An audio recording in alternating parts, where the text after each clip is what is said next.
E aí, primeiro ano, belezinha? Professor Alan aqui para hoje para não falar de nenhum assunto novo, mas na verdade para revisar os assuntos que a gente já trabalhou.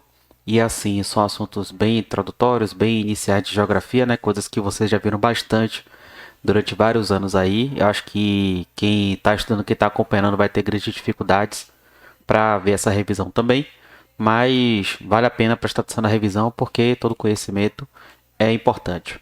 Então, eu estou começando aqui apresentando para vocês o calendário escolar de 2020 e 2021, porque a gente já está aqui, ó. Vocês estão vendo aqui a semana do dia, começa no dia 13 e vai até o dia 18. Eu estou gravando isso daqui no dia 13, vocês estão vendo aqui, né? E essa semana ela é a penúltima semana da nossa quarta unidade, se você pensar no ano contínuo, ou da nossa primeira unidade enquanto primeiro ano do ensino médio.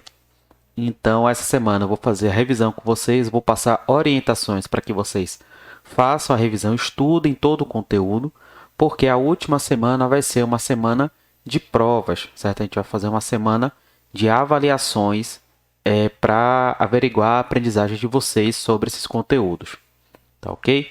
Que vai ser a semana que vem, a semana de 20 a 25 de setembro. E quais foram os conteúdos que nós trabalhamos aqui nessa primeira unidade, né? Foram assuntos, como eu falei, que são tranquilos, que são fáceis, né? Primeiro, o objeto de estudo da geografia é basicamente o que é geografia, né? As principais categorias de análise, espaço geográfico, determinismo versus possibilismo, as teorias que marcaram os estudos geográficos de maneira geral, né? O segundo tema são coordenadas geográficas e linhas imaginárias. É esse conjunto de linhas que tem várias serventias, né, como marcar as zonas climáticas do planeta, como nos ajudar na localização, né? O nosso celular, como eu falei bastante na aula, nosso celular usa esse esse sistema de linhas imaginárias de coordenadas geográficas para averiguar a localização de todo mundo. E tem outras funções também que a gente vai estudar durante o. Vai estudar agora de novo, né? Já estudaram antes, a gente vai rever agora. E os movimentos da Terra, né, gente? Que, meu Deus, rotação e translação, estação do ano, dia e noite. É isso aí, tá ligado? Não tem grande dificuldade nesse assunto, não, pelo amor de Deus. Vamos lá, então. É... O objeto de estudo da geografia, né? Essa trilha daqui, ele tá tentando passar para vocês qual é a qual é o objeto de estudo, o que a geografia estuda, né? E aí a gente fez aquela divisão. Geografia é o estudo da Terra, é o estudo do espaço, é o estudo desse grande espaço que nós seres humanos ocupamos. Esse espaço ele tem as suas características naturais, certo? Relevo, clima, vegetação e tudo mais. E ele também tem as suas características que nós aplicamos a esse espaço, certo? A exploração do meio ambiente para aquisição de matérias-primas, a criação de países, de territórios, os conflitos por esses territórios, por esses países, a riqueza que se extrai de determinado espaço, o uso do mar, o uso do ar, o uso da terra. Tem essa frase aqui de um geógrafo francês que é muito famosa, eu também já vi falar em outros lugares, mas eu não sei exatamente quem é o autor, mas que ele fala isso que é muito importante, né? A geografia serve em primeiro lugar para fazer a guerra, né? Porque quando você vai pensar em uma estratégia de guerra, você precisa pensar no ambiente natural, no poderio que o outro inimigo tem, quais são os recursos naturais que o outro inimigo tem, que vão proporcionar a ele produzir mais armas ou produzir mais suprimentos, quais são as trilhas de suprimentos que ele está utilizando, quais são as tecnologias que ele tem acesso.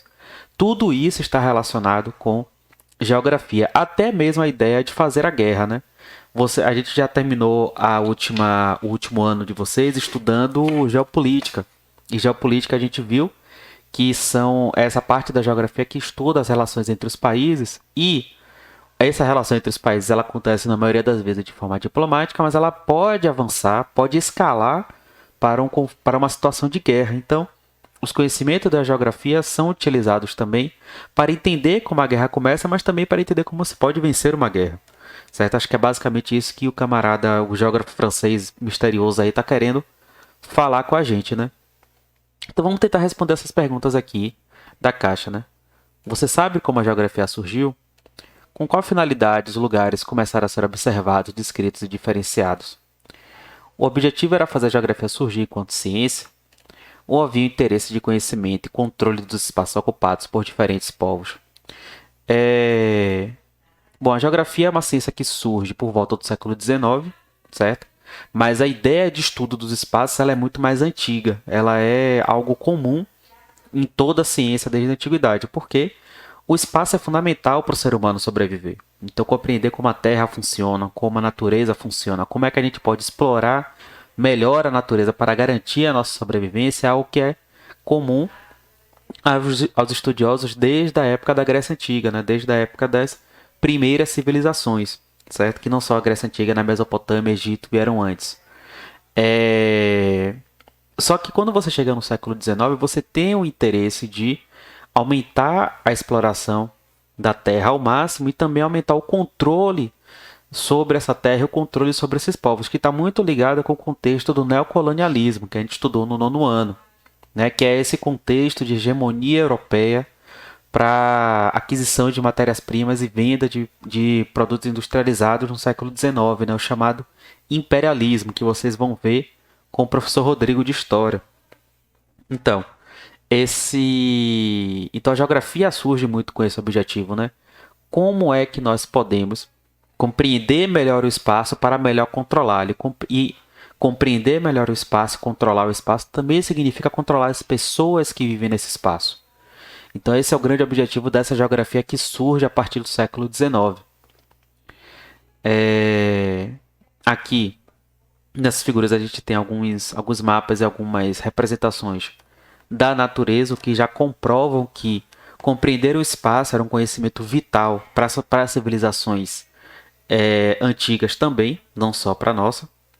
Porém, a nossa criou também essa necessidade de controle da natureza e controle das pessoas que vivem nesse espaço. O texto 1 comprova isso que eu estava falando, né? A geografia é uma das ciências mais antigas desenvolvidas pela civilização ocidental, tendo seus conceitos básicos delineados na Grécia Antiga, onde esta se desenvolveu como ciência e definiu seus métodos de pensamento filosófico. No início era conhecido como História Natural, Filosofia Natural. Como maiores contribuintes deste início de desenvolvimento de geografia, podemos citar Tales de Mileto, Heródoto, Eratóstenes, Hiparco, Aristóteles. Tales e Aristóteles, gente, são filósofos que a gente vai estudar lá em filosofia também, certo? Ptolomeu e outros. Com a expansão grega, vamos aqui para o romano. Vamos aqui para o finalzinho. As explorações realizadas pelos portugueses no século XVI irão dar novo impulso à conquista e conhecimento de diferentes regiões do globo. Elas foram em grande parte inspiradas por obras de viajantes como Marco Polo, que conheceu boa parte do Oriente Médio e Extremo Oriente, causando impressões fortes em muitos que apelidaram jocosamente seu trabalho de o milhão, devido ao exagero que acreditaram ali estarem contidos. Mas percebam só que a ideia de conhecer o espaço, de explorar o espaço, é algo bastante antigo no pensamento humano, né? A partir do século XVIII, que a geografia foi sendo discretamente reconhecida como disciplina, recebendo a atenção de grandes intelectuais como Kant, Montesquieu, Goethe. Kant e Montesquieu também filósofos que a gente vai estudar lá em filosofia. Que desenvolveram a chamada geografia social. 100 anos mais tarde, teremos uma escola alemã com o conceito de determinismo, que ligava o clima ao desenvolvimento intelectual do ser humano. Isso aqui é muito importante, gente. Determinismo foi um conceito que foi bastante utilizado para justificar o colonialismo da Europa sobre a África no século XIX. Porque o que eles diziam? Os africanos, os negros, eles eram inferiores, mas não eram inferiores porque não tinham alma, né? Eram inferiores porque eles viviam em um local onde o clima era muito quente, e por ele ser quente, as pessoas não trabalhavam tanto, né? As pessoas eram mais preguiçosas, né? Com muitas aspas, porque isso aí é pura conversa, queixo duro, como a gente fala em Salvador. Mas o que ele quer dizer é isso, né? Como o camarada falou aqui. Relacionar o clima, a natureza, ao desenvolvimento intelectual do ser humano. Pessoas que vivem em um clima temperado como o europeu, né? Eles são europeus, né? Então eles fazem teorias que beneficiam a eles, obviamente. Pessoas que vivem em clima temperado, segundo essa teoria, seriam mais inteligentes, enquanto pessoas que vivem em climas quentes, como nós aqui no Brasil ou na África, seriam menos inteligentes e precisariam da agência do europeu, né, da colonização do europeu, para conseguirem se desenvolver. Essa tese ela foi completamente descartada no século XX, né, já que predominariam as ideias da escola francesa e o conceito de possibilismo, que estabelecia que as escolhas feitas pelo ser humano levariam ao seu respectivo desenvolvimento cultural. E aqui, gente, com várias adições, com várias outros estudos que aprimoraram essa ideia, mas é essa ideia que a gente segue, que se segue hoje na geografia. Os seres humanos ocupando o espaço e produzindo escolhas sobre essa ocupação do espaço é que vão promover o seu desenvolvimento cultural. Muitas das escolhas que nós fazemos para essa ocupação do espaço têm gerado a devastação ambiental que a gente tem visto hoje, que a gente tem estudado bastante sobre isso, né? A gente vive um mundo que que é bastante capitalista, por assim dizer, né? Que é bastante influenciado pela ideia de produção em massa de mercadorias, venda, comercialização em massa de mercadorias, consumo exacerbado. E esse consumo exacerbado está relacionado com o espaço, porque tudo que existe, gente, tem uma base material. E toda base material tem uma matéria-prima na natureza. Né? Esse celular aqui ele não surge do nada, como eu falo sempre com vocês.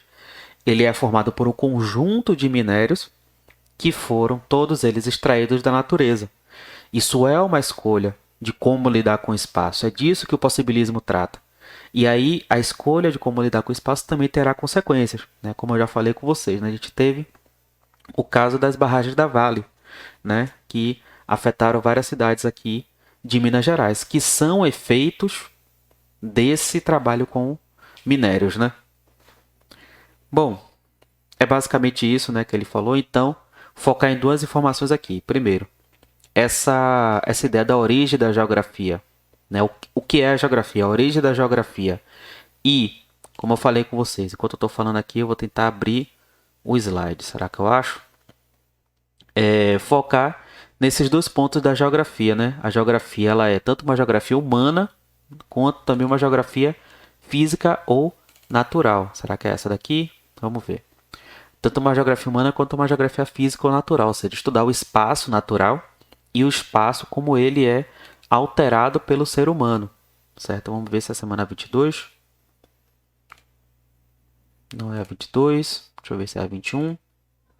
Olha ele aqui, ó. Cadê? Aqui. Rapidinho que vai sair. Cadê? Aqui, né? A geografia é uma geografia humana, né? A geografia que estuda como o ser humano interage com o espaço, como o ser humano altera o espaço para garantir a sua sobrevivência. E também é uma geografia física, ou seja, o estudo dos aspectos naturais do próprio espaço, do próprio planeta que a gente vive, certo? Tanto é que os dois próximos assuntos que a gente vai estudar agora, eles estão relacionados com, cadê? Um está relacionado com o aspecto cultural humano, né, da natureza, cultural humano da geografia, né, essa ideia de coordenadas geográficas e de linhas imaginárias. E o outro, o movimento da Terra, é um estudo da natureza do planeta. O planeta ele é assim, independente de ter pessoas que escolham ou não. Então, pronto, pode ser essa a diferença. Geografia física, geografia natural, essa geografia aqui trata dos pontos naturais que o ser humano não tem escolha, que o ser humano tem que conviver, certo? A Terra gira, então tem dia e noite, a gente tem que conviver com dia e noite, tem que conviver com estações do ano. Mas a geografia humana ela trata de como o ser humano escolhe lidar com esses aspectos naturais do planeta, certo? Então, se ligar nisso daí também. Coordenadas geográficas e linhas imaginárias. Gente. Coordenadas geográficas e linhas imaginárias, o próprio nome já diz, né? Linhas imaginárias. Elas foram criadas pela imaginação humana ao observar o planeta. Ou seja, elas não existem objetivamente. Se você for para o espaço e olhar o planeta de fora, você não vai ver o planeta cortado por essas linhas, certo? Você vai ver simplesmente o planeta azul, né? A atmosfera, a Terra, vai ver a Terra em sua natureza. Mas o ser humano criou essas linhas imaginárias por uma série de propósitos. O principal deles é localização no planeta, certo?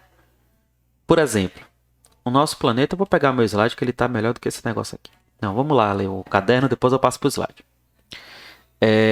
Por exemplo, aqui, quando você pensa em coordenadas geográficas, né? Coordenadas geográficas o que são? É o cruzamento de duas linhas imaginárias. As linhas imaginárias elas são divididas em paralelos, que são as linhas horizontais, e meridianos, que são as linhas verticais. Deixa eu ver se tem um mapa aqui que ajude a gente a perceber isso. Tem esse aqui, ele está tão pequenininho, meu Deus. Deixa eu ver se tem um melhor. Aqui, pronto. Os paralelos, né, são as linhas horizontais, certo? E o ponto zero dele é a linha do Equador, que eu acho que deveria ser essa de cima aqui, né? Enfim. A linha do Equador, certo? A linha zero, que divide o planeta em latitude. Oxe. Em latitude norte e latitude sul, certo? Abaixo, isso aqui está errado. Ó. Latitude leste, é latitude norte, né? Acima do Equador. E latitude sul, abaixo do Equador, certo? E as outras linhas são os meridianos, ou seja, são as linhas horizontais, as linhas verticais do planeta, que dividem a partir de Greenwich, que é o ponto zero, que dividem em longitude oeste, certo? Tudo que está à esquerda, e longitude leste, tudo que está à direita de Greenwich, certo? Latitude norte e sul aqui, acho que aqui fica mais claro, né? E longitude leste e oeste. E aqui a gente tem a coordenada geográfica, um ponto, tá vendo aqui um ponto, que cruza um paralelo com o meridiano. E aí esse ponto aqui, gente, você consegue fazer com precisão apontar um determinado canto do planeta, independente dele ter CEP, dele ter cidade, dele ter qualquer coisa, né? E isso é muito importante para localização, certo? Para GPS, para navegação, para conseguir se orientar dentro de um planeta que às vezes você não tem nenhum referencial. A gente tem, por exemplo, o caso do Oceano Pacífico, que é o maior oceano que existe, em que você tem a maior distância entre dois continentes. Então pode chegar um ponto, o próprio Oceano Atlântico ele também é assim, pode chegar um ponto que você já não tem referencial nenhum. Você olha para um lado é mar, você olha para o outro lado é mar, você olha para trás é mar. Você só vê a água perto de você. Então as tecnologias de coordenadas geográficas, de encontrar esse ponto do planeta que você está, ele pode te ajudar a se localizar. A tecnologia de GPS é uma coisa que é bastante antiga, né? Uma coisa que tem mais de 30 anos, pelo menos mais de 40 anos na navegação. Agora que se tornou popular por conta dos celulares, mas é algo que já tem muito tempo e utiliza exatamente essa tecnologia para se localizar. Você já ouviu falar ou leu sobre a linha do Equador meridiana de Greenwich? Acabou de ler aqui comigo, né? Equador é o paralelo zero, que divide o planeta hemisfério norte e hemisfério sul. Meridiano de Greenwich é o meridiano zero, que divide o planeta em latitude oeste ou latitude leste. Beleza? Trópico de Câncer e Capricórnio, e ciclo polar ártico e antártico. Aqui também é muito importante, gente. Por quê? Os paralelos, eles nos ajudam a definir o que nós chamamos no planeta de zonas climáticas, certo? Eu vou ver lá no nosso slide, que acho que lá tá mais legal da gente observar isso. Cadê? Foi essa aqui? Tomara que seja essa aqui mesmo.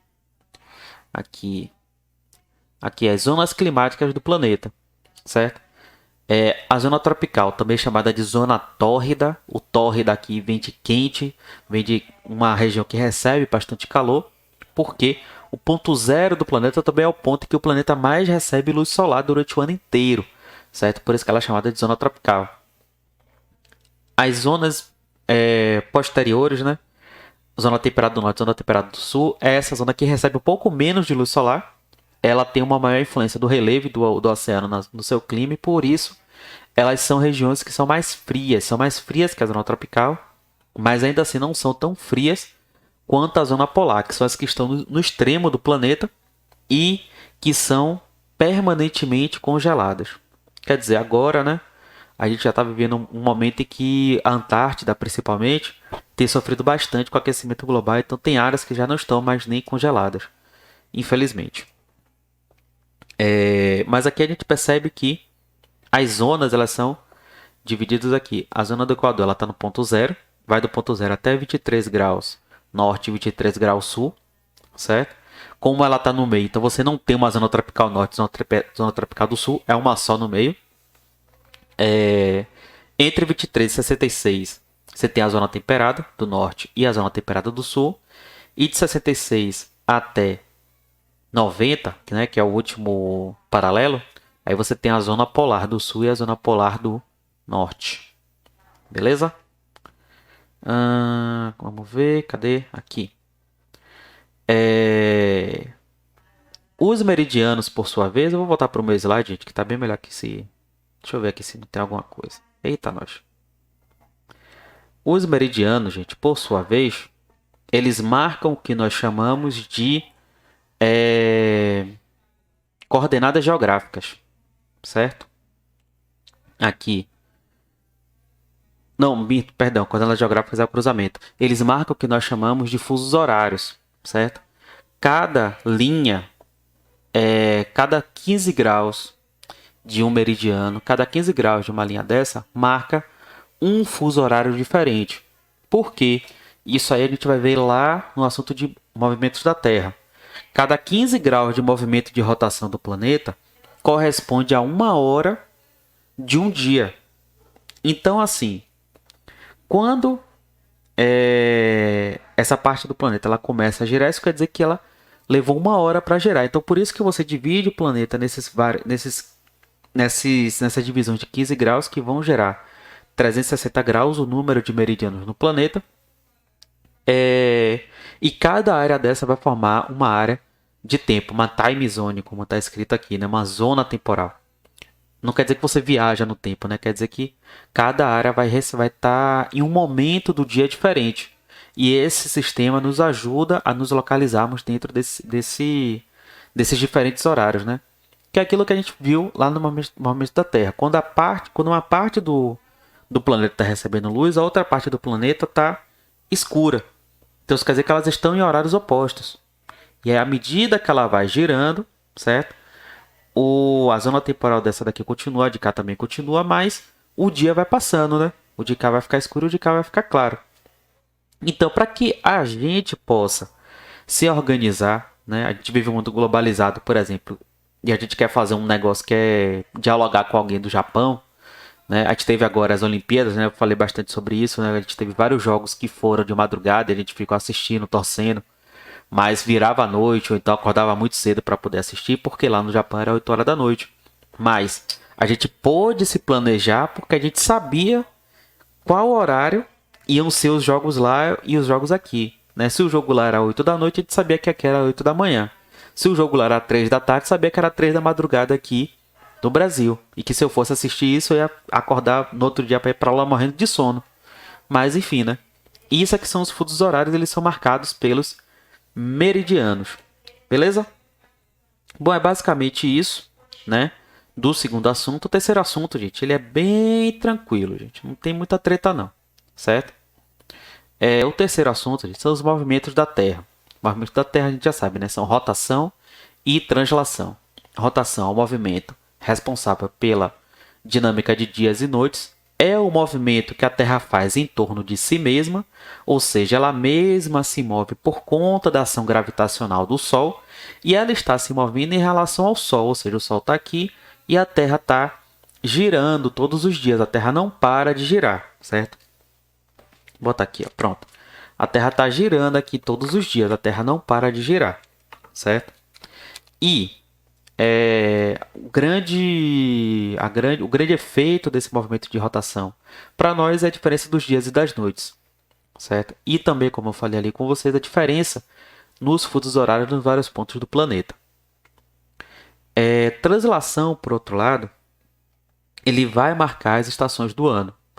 E aqui é muito importante a gente analisar o seguinte. Primeiro, o planeta está em relação ao Sol inclinado, certo? E por ele estar inclinado, uma parte do planeta vai receber mais luz solar durante um período da rotação e outra parte do planeta vai receber menos luz solar durante o período da rotação. É isso que vai marcar as estações do ano em cada parte do planeta. E esse movimento de rotação ele é feito durante um ano inteiro do planeta, certo?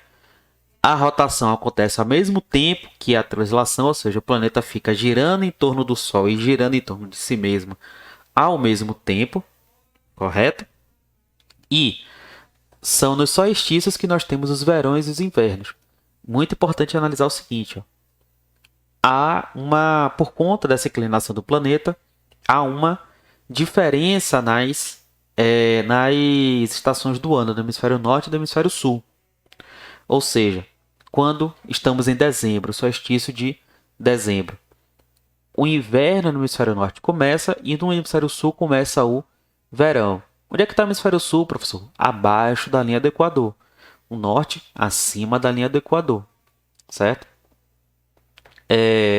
Mesma coisa aqui, quando chega no solstício de junho, né, quando tem o São João, quando tem o inverno, o hemisfério sul ele fica mais longe do Sol, olha só como a Terra está. O hemisfério sul ele fica mais longe do Sol, o hemisfério norte fica mais próximo do Sol. Então começa o verão no hemisfério norte e o inverno no hemisfério sul. As outras duas estações elas são estações de equinócio, ou seja, você não tem uma grande diferença na temperatura da primavera e do outono nesses períodos. E também não tem uma grande diferença no quanto as partes da Terra recebem luz solar, certo? Por isso que são equinócios, né? Os dias e as noites têm o mesmo período ou períodos parecidos. Solstícios são momentos em que os dias e as noites eles têm períodos diferentes. No verão, o dia é maior, no inverno a noite é maior, certo? Bom, são essas informações aí que tem para falar. Eu acho que ficou tudo tranquilo, eu espero. Caso não, eu estou no Zap para responder as dúvidas de vocês. Eu espero que todos estudem direitinho essa semana. Aproveitem para estudar, para sentar a bunda na cadeira, ler os textos, ouvir os vídeos, procurar outros materiais, certo? Eu vou estar divulgando também. Vou estar passando mais materiais no sábado para vocês estudarem. Então aproveitem para rever tudo. E caso tenha alguma atividade que vocês não tenham feito, tentem fazer nessa semana, certo? Eu também vou estar passando no sábado todas as atividades que a gente trabalhou e jogar lá no grupo para que, se alguém tiver atrasado em alguma atividade, poder me enviar. Beleza? Então é isso, gente. Valeu e até mais. Tchau.